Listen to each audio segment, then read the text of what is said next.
우리가 세상을 살아가다 보면요, 이런저런 크고 작은 잔치를 치를 때가 있어요.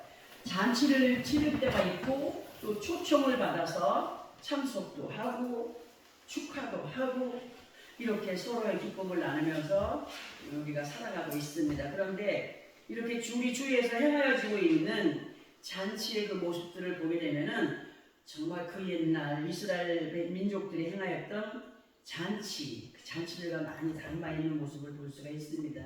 그래서 그때 그 시절 그리고 지금도 기독교인들에게서 행하여지고 있는 잔치나 행사에 대하여서 잠시 그 언급을 해보려고 합니다. 몇 가지의 절기 행사와 더불어서 이 모양 저 모양으로 치루어지던 이스라엘 백성들에게 있었던 잔치가 6월절이 있었고 굉장히 큰 잔치가 6월절이 있었고 멸치절, 속죄일, 초막절, 장막절 그리고 가정에서 아이가 태어나서 젖을 떼는 시기가 되면 많은 일가 친척 이웃들을 초청해서 베푸는 잔치 또 해마다 태어난 날 그렇게 생일잔치가 있었고 또 결혼식과 피로연 그리고 또 어떤 잔치가 있었느냐 하면은 사람과의 관계가 좋지 않다가 서로 화해를 했어.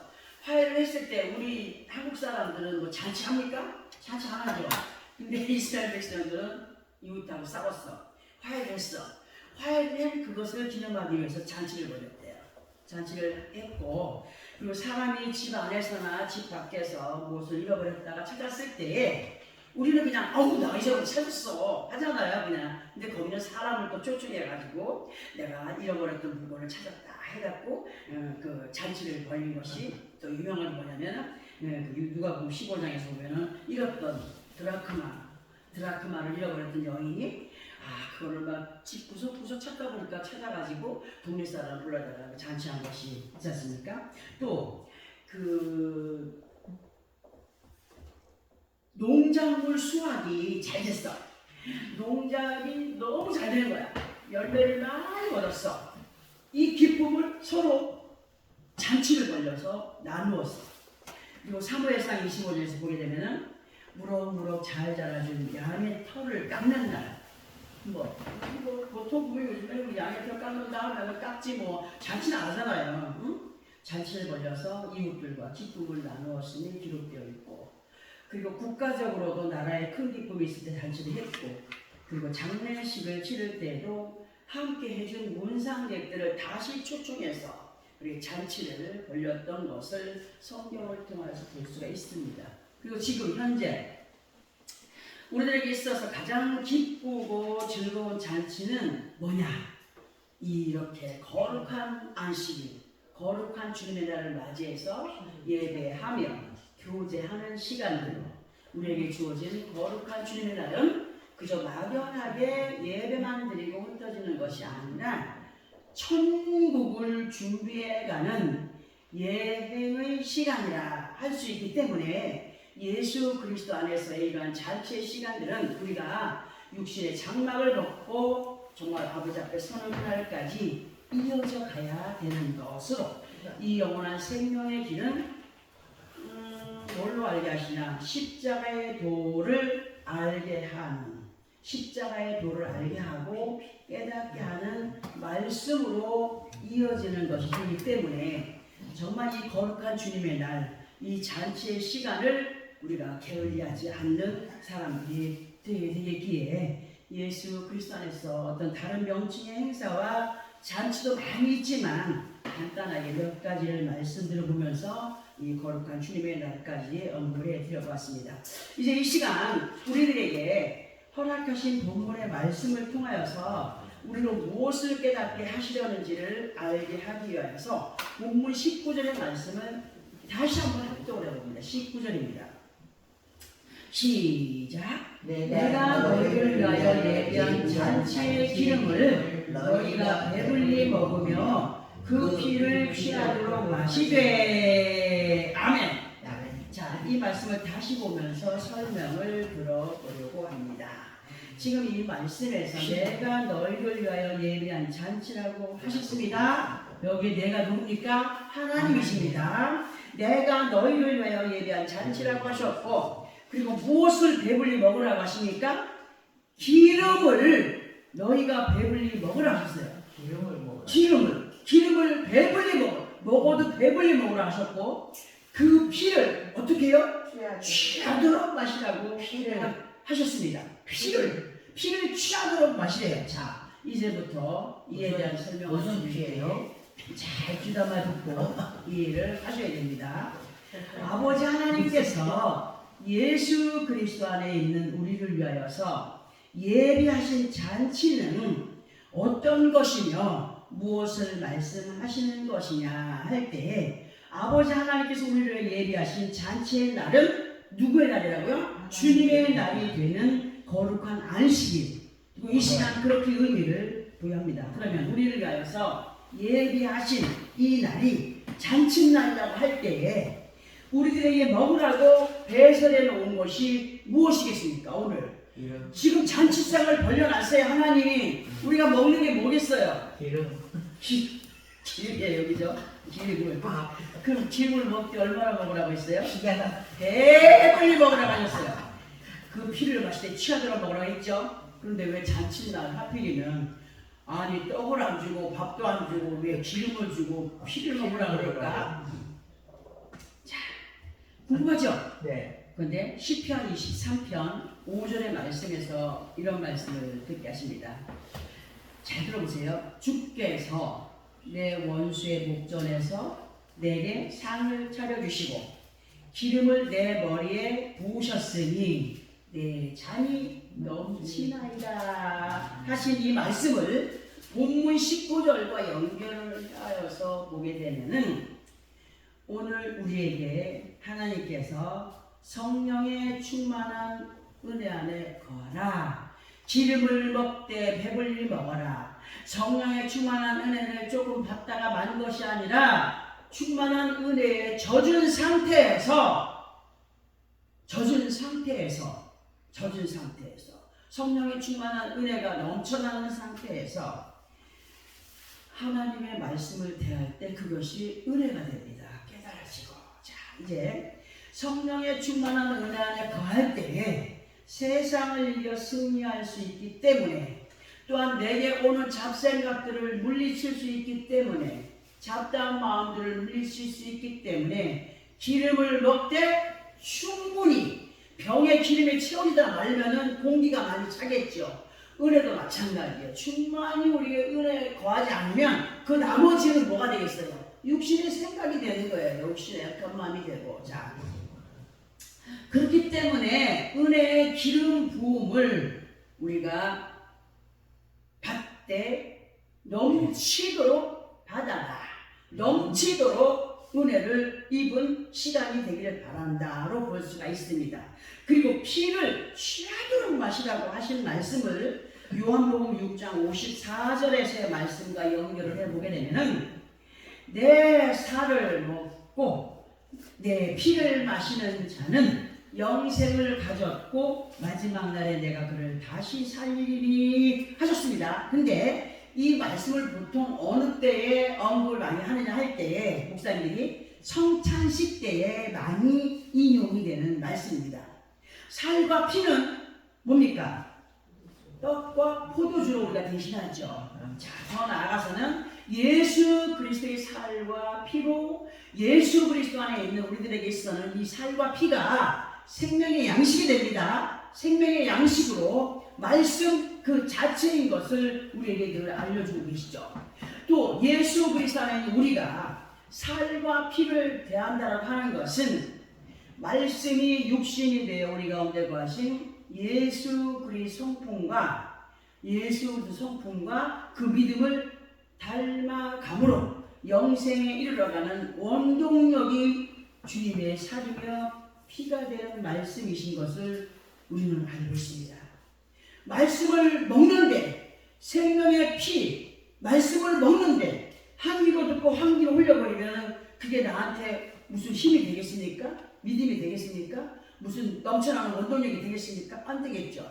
성령의 충만한 은혜의 기름 부음을 받은 자들만이 하나님의 그 말씀이 새겨지게 돼 있어요. 그러면 기름하고 피가 엉킬까요? 아니, 뱅뱅 돌아요. 안 엉키죠. 안 엉키죠. 하나가 안 되죠. 근데 하나님의 방법으로는 엉켜요. 그러니까 너희는 성령의 충만한 은혜 안에 준비가 된 상태 속에서 하나님의 말씀이 들어가게 되면 그것이 완전한 누구의 것이 된다? 내 것이 된다. 영원한 생명의 삶이 되고 이 땅에서의 누려가는 삶 속에서 하나님의 약속을 받아 누리는 삶이 된다. 이런 말로도 표현해 볼 수 있습니다. 옛말에 피는 뭐한다? 못 속인다. 피는 못 속인다는 말이 있어요.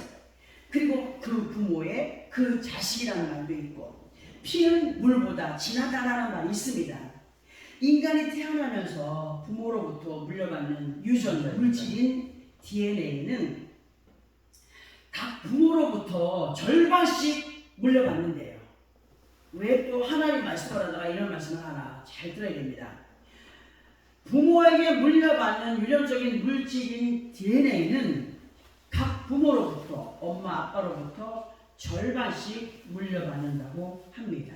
즉 응애하고 태어나는 아기는 어머니와 아버지로부터 각각 23개의 염색체를 받아서 총 46개의 염색체를 갖고 태어난다라고 어떤 책에서 읽은 적이 있어요.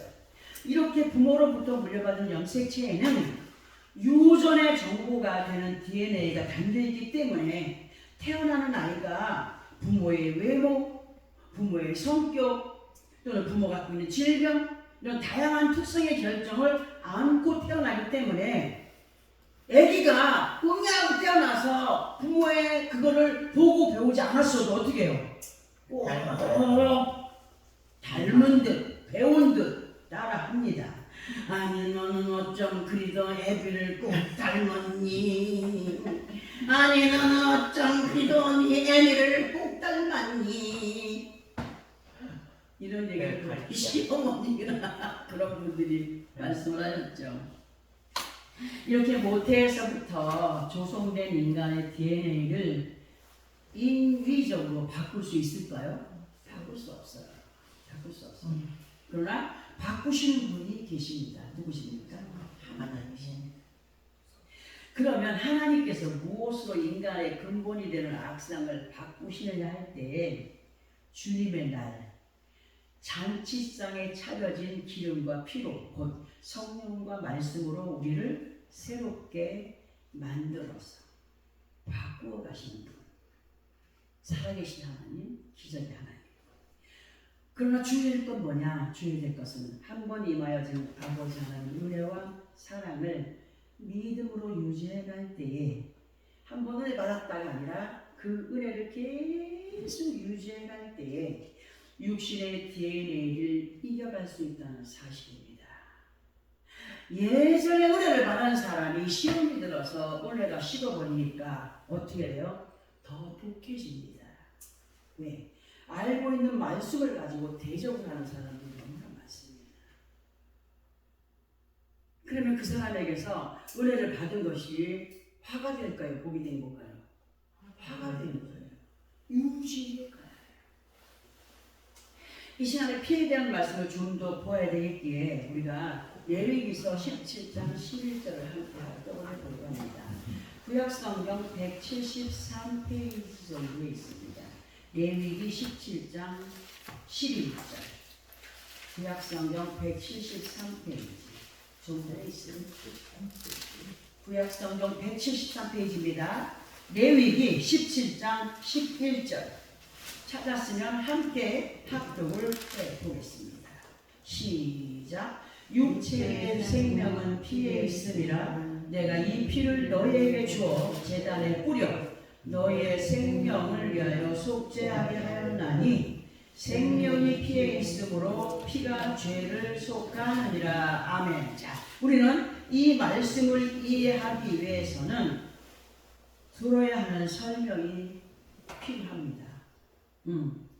자, 예수 그리스도께서 인류의 구원자로 보내심을 받기 전 구약 시대 때에는 아버지 하나님 앞에 예배를 드리기 전에 무엇을 했느냐? 인간의 죄를 대신하는 것이 무엇입니까? 짐승이었습니다. 짐승을 자기의 죄만큼의 값을 주고 짐승을 삽니다.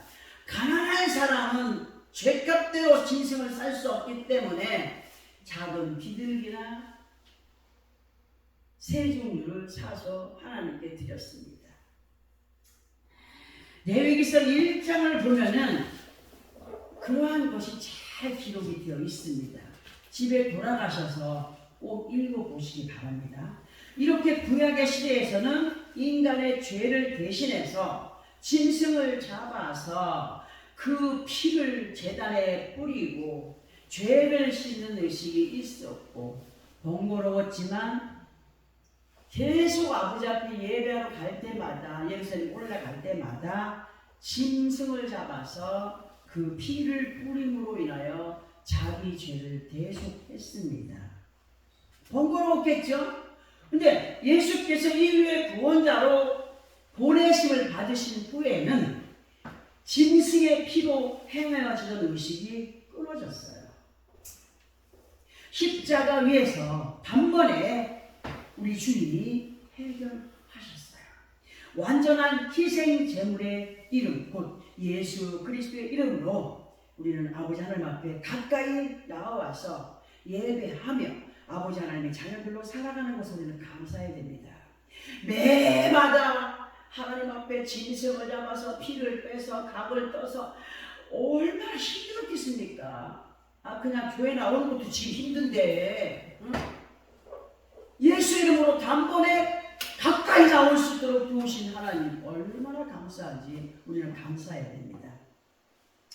히브리서 10장 10절을 통하여서 보게 되면은 그리스도의 몸을 단번에 들이심으로 말미암아 우리가 거룩함을 얻었노라 하심의 그 말씀으로 예수 그리스도의 이름이 우리에게 얼마나 대단한 이름인가를 확인시켜주고 계십니다.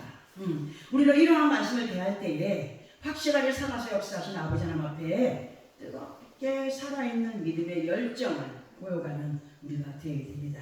그리고 우리가 너무나 자주 자연스럽게 대하여가는 말씀 히브리서 4장 12, 13절을 보게 되면 이런 말씀이 있죠. 우리 히브리서 4장 12, 13절을 함께 또 합독을 해보겠습니다. 신약성경 356페이지 정도 있습니다. 신약성경 356페이지.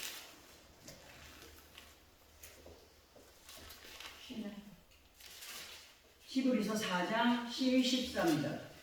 신약 자, 말씀 함께 합독합니다. 시작. 하나님의 말씀은 살아있고 활력이 있어 좌우의 날선 어떤 검보다 예리하여 혼과 영과 및 관절과 골수를 찔러 쪼개기까지 하며 또 마음의 생각과 뜻을 판단하나니 지으신 것이 하나도 그 앞에 나타나지 않음이 없고 우리의 결산을 받으실 이의 눈앞에 만물이 벌거벗은 것 같이 드러나느니라. 아멘. 왜 이 말씀을 우리가 함께 이 시간에 합독을 해보았느냐 하면 12절에서 골수에 대한 단어가 굉장히 중요하기 때문에 이 말씀을 합독했습니다. 사람의 몸에서 골수는 굉장히 중요합니다. 튼튼한 관절이 없어도 사람은 무너집니다. 사람의 몸에서 생명을 이어가는 피가 어디에서 만들어지는지 여러분 아십니까? 어디에서 만들어집니까? 사람의 몸에서 피가 만들어지는 공장은 골수입니다. 골수.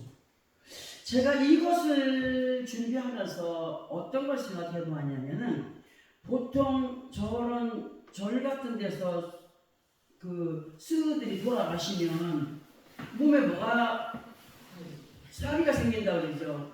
그게 골수의 기름이에요. 여러분, 우리 후라이팬을 뜨겁게 해가지고 물을 한번 딱 넣어보세요. 뭐가 돼요? 도로록 하죠.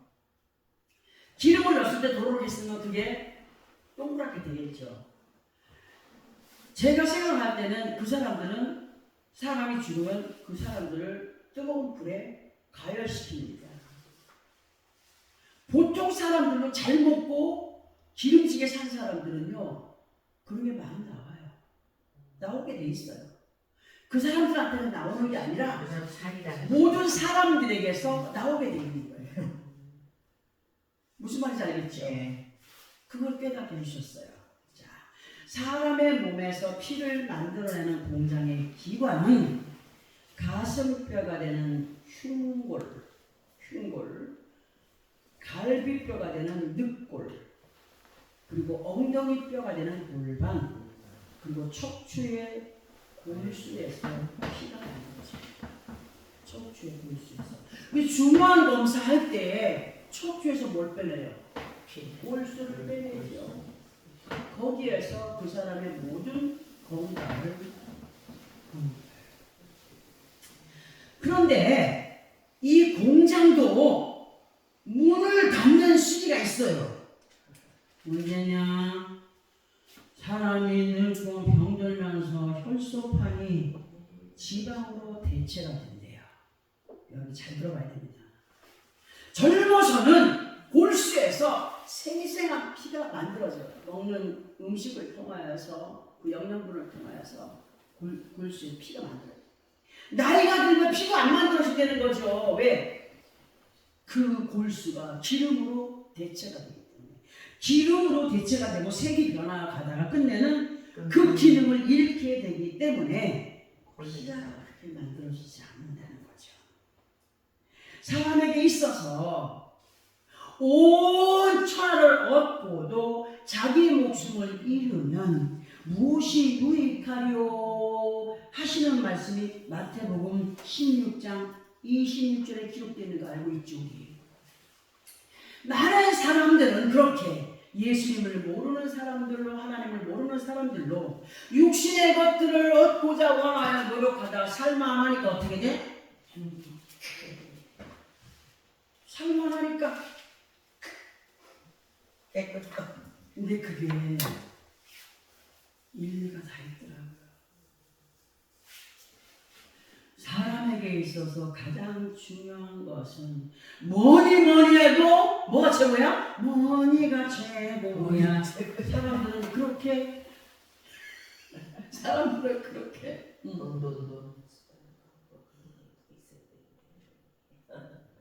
고백을 하고 그거를 그냥 얻고자 하는 몸부림을 칩니다. 그런데 예수 그리스도 안에 있는 하나님 자녀들에게 있어서 영적으로나 육적으로의 양면의 건강이 어디에서 오느냐 할 때에 앞에서 우리가 합독한 히브리서 4장 12절 13절을 통하여서 살아계시는 하나님의 말씀에 있음을 알려주십니다. 그 말씀을 다시 보게 되면 하나님의 말씀은 죽었다고요? 살아있다. 하나님의 말씀은 살아있고 활력이 있어. 좌우의 날선 어떤 것보다 예리하여서 우리의 혼과 영과 및 관절과 골수를 찔러 쪼갠다고 하셨습니다. 이것이 그냥 말씀으로만 들어집니다. 그냥 육신의 글로 읽는다면 이해 안 됩니다. 그러나 성령의 충만한 은혜 가운데 있는 사람은 이해합니다. 그리고 확신합니다. 예수 그리스도 안에서 우리가 육신의 DNA를 이겨내며 변화를 입고 살아갈 수 있는 것은 능력의 말씀을 믿음으로 확실하게 받아들일 때에 디비나사이 된다. 경상도 보리무디 말로 디비나사이 된다. 성령의 충만한 은혜를 받기 전의 사람과 성령의 충만한 은혜를 받은 후의 사람이 전후가 그것이 같다면 그건 덜 받은 거예요. 기름을 덜 먹은 거고 피를 덜 먹은 겁니다. 예수 믿기 전, 성령의 충만한 은혜를 받기 전과 후가 달라진 사람은 넘치도록 배부르도록 먹고 마실 사람이 됩니다. 그 생명의 말씀이 살아 움직이는 말씀이 믿는 자들의 영과 혼과 관절과 골수까지 완전하게 파고 들어가서 나타나는 기적이 변화입니다. 아멘.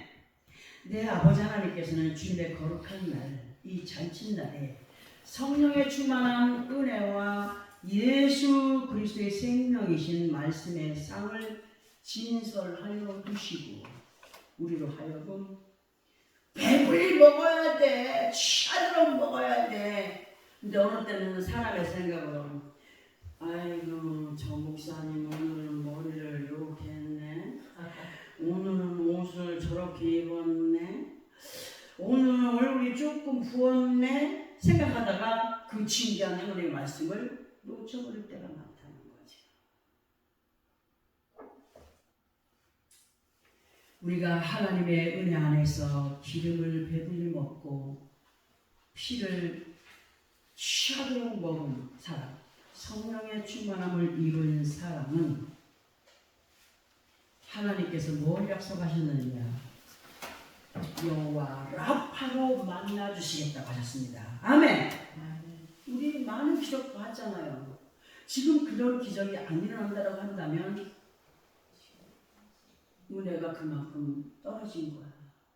말씀의 은혜가 떨어지고 성령의 충만한 은혜가 떨어지고, 하나님은 여호와 라파로 우리들에게 임하여 주시겠다라고 약속하셨어요. 그러나 아무나에게 여호와 라파로 만나주시는 분이 아니라 은혜 안에 거하는 사람, 하나님의 은혜 안에서 변화의 삶을 이루어가기를 원하여 몸부림치는 사람, 그런 사람들에게 여호와 라파. 여호와 라파의 뜻이 뭡니까? 치료하시는 하나님. 그러면 이 하나님의 치료하시는 하나님이라 할 때에 그 안에 단순 문자일까요? 이게 아닙니다. 그 안에는 많은 것들이 있습니다. 이루어주겠다, 응답해주겠다, 역사해주겠다, 바꾸어주겠다, 응? 이런 모든 것들이 다 포괄적으로 들어있는 그 단어가 된다는 사실을 알아야 됩니다. 이 시간 우리들의 신령 골수가 말씀에 거부하여서 찔려 쪼개어짐으로 부정의 모든 것들이 긍정의 믿음으로 바뀌어가는 귀하고 복된 시간이 되어지기를 예수 그리스도의 이름으로 소원합니다. 아멘. 네. 이제 연결하여서 본문 20절을 함께 합독을 하고 설명을 들어보겠습니다. 시작. 내 상에서 말과 기병과 용사와 모든 군사를 배부르게 먹일지니라 주 여호와의 말씀이니라. 아멘. 저는 이러한 말씀이 있기 때문에 여러분들한테 말씀을 준비해서 전해드립니다. 어디서 조금 저기서 조금이 아니라 저는 제게 주시는 은혜로 말씀을 준비해서 여러분들에게 음식을 만들 때에도 이거를 넣어서 맛있게 저걸 넣어서 맛있게 하듯이 정말 이 말씀 또한 그렇게 준비된 것을 보합니다. 자, 이 말씀. 내 상에서 말과 기병과 용사와 모든 군사를 배부르게 먹일지니라. 누구에게 하시는 말씀입니까? 인도자에게 하시는 말씀이에요. 인도자에게. 응? 우리는 이 말씀의 의미를 이렇게 들어보려 합니다. 고린도전서 12장 12절에서 보면은 몸은 하나인데 많은 지체가 있고 몸의 지체가 많으나 한 몸임과 같이 그리스도도 그러하니라 하신 말씀이 기록되어 있습니다. 사람의 몸을 보면은 그 몸의 안과 밖을 여러 명칭의 기능들이 엮어져서 하나의 몸으로 형성되어 있습니다. 그래서 이러한 의미들을 본문 20절과 연결해서 들어보려고 합니다. 우리 본문 20절에서 내상에서 먹는 말과 기병과 용사와 그 모든 군사를 따로 볼 것이 아니라 우리가 몸이 하나인 것처럼 연결해서 들어보려고 합니다. 20절을 다시 봅니다. 내 상에서 말과 기병과 용사와 모든 군사를 배부르게 먹일지라고 하셨는데, 우리는 이 시간에 말과 기병과 용사와 모든 군사를 따로 분리하여서 생각하지 않고 앞부분에서 우리의 몸이 여러 기능들이 모여서 하나가 되었다는 것을 기억하면서 들어보겠습니다. 예수 그리스도 안에 있는 믿음의 사람들을 군사라고 할 때에 군사라고 하는 우리들을 보면은 여러 직임이 있습니다. 여러 직임 있죠. 네. 어떤 이는 정탐꾼, 어떤 이는 작전기획, 어떤 이는 소대장, 어떤 이는 대대장, 어떤 이는 선봉장, 어떤 이는 공격수, 어떤 이는 후방의 선자, 어떤 이는 또 다른 작단이랑 밥을 하는 주관장. 응? 그런 맡겨진 일들이 있어요. 자, 그런데 이렇게 각자들에게 맡겨진 일들에 하나라도 허점이 보이게 되면 그 군대는 어디에 내놓아도 실패합니다. 명령 하나에 움직여지지 않는 군대는 전쟁에 나가도 실패. 집니다. 우리 몸과 마음이 하나님의 말씀 명령 하나에 생각이 따로 있고 마음이 따로 있고 행동이 따로 있다면 온전한 군대가 되겠습니까? 안 됩니다. 될 수 없습니다. 이렇게 각자들에게 맡겨진 일들에 하나라도 허점이 보인다면 그 사람은 온전한 믿음의 사람이 아니라고 감히 말씀을 드릴 수가 있습니다. 저도 온전치 못합니다. 만약에 우리 몸의 기능들 중에서 한 기능이라도 병이 들어서 아프게 되면 어떻게 됩니까? 다 아파요. 이빨 하나 아파보세요. 온몸이 다 아파요. 머리 한번 아파보세요. 아이고 나 죽는다 하고 머리 싸고 뚫려 누워요. 어디 한 군데가 그냥 딱 아프면은 온몸이 다 고통을 당하는 거예요. 근데 불순종하면서 고통을 못 느껴요. 사람들이. 그 하나의 아픔으로 인하여서 온몸이 다 고통을 받게 되는데 그래서 본문 2절의 말씀을 앞부분에 세우도록 들어보려고 합니다. 우리가 거룩한 주님의 날 아버지 하나님 앞에 예배하는 시간을 통하여서 들어 깨닫게 하시는 말씀은 영적으로 잔치상에 차려진 생명의 양식으로 이 생명의 양식은 믿음의 군사들에게 없어서는 안 될 양식, 없어서는 안 될 무기인 것을 오늘 밤에 쓰시기 바랍니다. 그리고 또한 그 군대들이 먹고 마신 속에 강력한 영양제, 강력한 치료제, 명령력을 증강시키는 활력소 말씀이십니다. 말씀을 읽다가 병이 나았고 말씀을 읽다가 천국과 지옥을 보았고 말씀을 읽다가 연약하면서 강함으로 일어났고 얼마나 강력한 영양제며 면역력이겠습니까? 더 나아가서는 거짓된 세상을 살아갈 때 악한 영들과의 싸움에서 이겨갈 수 있는 작전의 설계도가 말씀이십니다. 작전의 설계도가 말씀이십니다. 설계도가 말씀인데 이 말씀이 아무나에게 그 비밀을 누설내게 하겠습니까?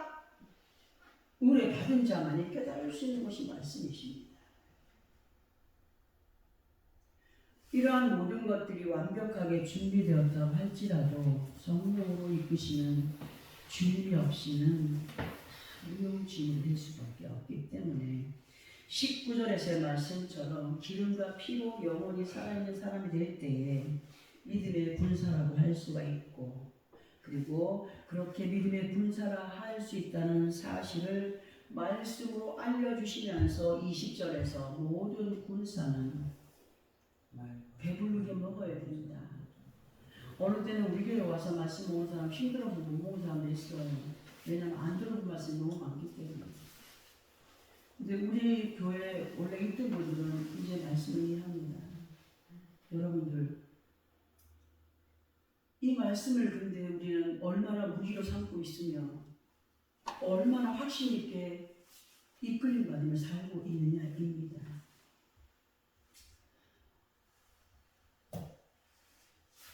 목회자는요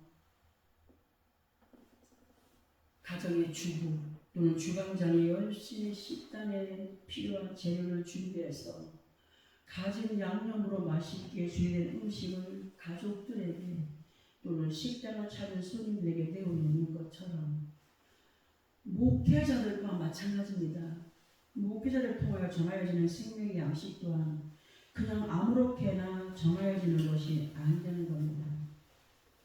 요즘에 보면은 가정들도 밥하기 싫으면 어떻게 합니까? 인스턴트 식품을 배달시켜 먹고 교회도 마찬가지입니다. 교회도 마찬가지. 목회자들 가운데에서도 인스턴트 식품을 먹이는 목회자가 있다는 겁니다. 무슨 말입니까? 남의 것 여기서 조금 청소 조금 떼어다가 만들어서 전하는 소리가 되게 많다는 거죠. 이 말씀을 듣는 분들이 기분 나빠할 수도 있겠지만은 절대로 기분 나빠하면 안 됩니다. 저 또한 그런 자가 되지 않기 위해서 기도하면서 찬양하면서 어느 때는 눈물로 아버지 앞에 고백하면서 준비하는 말씀이십니다. 그렇기 때문에 듣는 또는 전하는 자까지도 맛있게 배부르게 먹고 소화를 시켜서 군사들로서의 모습을 갖추어가며 그리스도의 향기를 나타내가는 우리가 되어야 됨을 부탁하시는 말씀이십니다. 이 마음이 쓰게 됩니다. 근데 문제가 뭐냐 할 때 귀에 들려지는 말씀이 마음의 저장고에 새겨지기도 전에 어떤 이는 엉뚱한 생각에 걸려서 넘어지고 헛되이 생명의 양식을 대하는 사람이 있는가 하면 어떤 이는 이미 많은 것을 알고 있다는 자만에 빠져서 그 시간에 듣게 하시는 생명의 양식을 어린아이가 음식을 투정하듯이 깨작거리는 가운데 있는 사람들이 있다는 거죠. 우리는 아버지 하나님 앞에 서는 그날까지 항상 말씀 앞에 마태복음 19장 14절에서의 말씀처럼 천국은 어린아이 같은 자들의 것이라고 하셨습니다. 말씀을 대할 때 그 전모는 알아야 되거든요.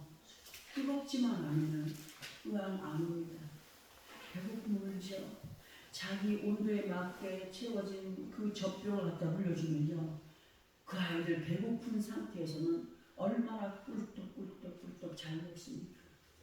그런 어린아이의 심령이 되어져야 됩니다. 늘 우리는 주의 말씀 앞에 맑고 깨끗한 어린 심령의 사람들로 세워져 가야 하되 세상을 향하여서는 장성한 믿음의 군사들로 강하고 담대히 승리해 가기 위하여서는 생명의 양식이 되는 말씀과 함께 성령의 충만함을 함께 겸비 정말 강력하게 겸비된 멋진 군사들이 되어가야 된다는 거죠. 예수 그리스도 이름을 선포하는데 부끄러움을 갖고 있거나 확신이 없다면 우리는 그 자신을 돌아봐야 됩니다. 로마서 1장 6절의 말씀처럼 세상의 많은 사람들 가운데에서 예수 그리스도의 것으로 부르심을 받은 자들이기 때문에 예수 그리스도의 이름으로 하나님의 자녀된 자들로 부르심을 받았어요. 우리가 뭐가 잘나서 우리 같은 자를 하나님의 자녀를 삼아 주셨겠습니까? 너무 감사하지 않으세요? 많은 사람들 지금도 세상 가운데서 부어라 마셔라 취하여 살아가는 사람들이 얼마나 많습니까? 우리는요 반드시 새 사람을 입어가야 하는데요, 새 사람을 입어가야 한다는 것은 에베소서 4장 21절부터 24절까지를 보게 되면은 이런 말씀이 기록되어 있습니다. 우리 에베소서 4장 21절부터 24절까지를 함께 합독합니다. 신약성경 314페이지입니다. 신약성경 314페이지.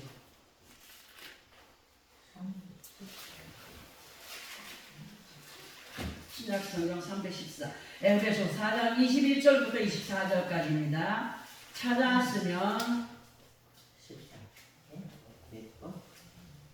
4장 21절부터 24절까지 찾았으면 시작. 진리가 예수 안에 있는 것 같이 너희가 참으로 그에게서 듣고 또한 그 안에서 가르침을 받았을진데 너희는 유혹의 욕심을 따라 썩어져가는 구습을 따르는 옛사람을 벗어버리고 오직 너희의 심령이 새롭게 되어 하나님을 따라 의와 진리의 거룩함으로 지으심을 받은 새 사람을 입으라. 아멘. 새 사람을 입어야지 한다고 되는 것이 아니라 하나님의 말씀을 따라서 성령의 충만한 은혜 가운데 말씀이 일깨워지고 이끌어 받을 때 그때 결코 새 사람을 입어가는 삶을 살게 됩니다. 사람이 아무리 예수 그리스도 안에 있다라고 해도 아무나 믿음의 군사가 되는 것이 아닙니다. 사람들은 습관처럼 나는 믿음의 군사입니다라고 합니다. 아니, 거짓말하는 사람 너무 많습니다. 지금 합독한 이 말씀처럼 옛 구속을 벗고 오직 신령이 새롭게 되어 하나님을 따라 의와 진리의 거룩함으로 치유심을 받은 새 사람을 입어가는 것이 어떤 거냐? 하나님께서 베푸신 잔치상에서 생명의 양식을 대하며 간절함으로 배고픈 사람으로 가급한 사람으로 그 말씀을 대하며 기름과 피로 배불리며 취한 자들이 될 때에 비로소 믿음의 군사가 되고 하나님의 귀한 은혜 안에 자기의 직분을 감당하며 살아가는 사람들이라 하시는 겁니다. 우리는 정말 자기도취에 빠진 착각의 사람들이 아니어야 됩니다. 자기도취에 빠진 착각의 사람들이 아니라 성령의 충만한 은혜 안에서 가르침을 받고 살아가는 믿음의 사람들로 새 사람을 입어가는데 무엇이 필요합니까? 하나님의 잔치상에 차려진 기름이 필요한데 기름을 어떻게 해야 된다고요? 배부르게 먹어라. 깨작 먹지 말고 배부르게 먹고 그 피를 어떻게 취하도록 하소서.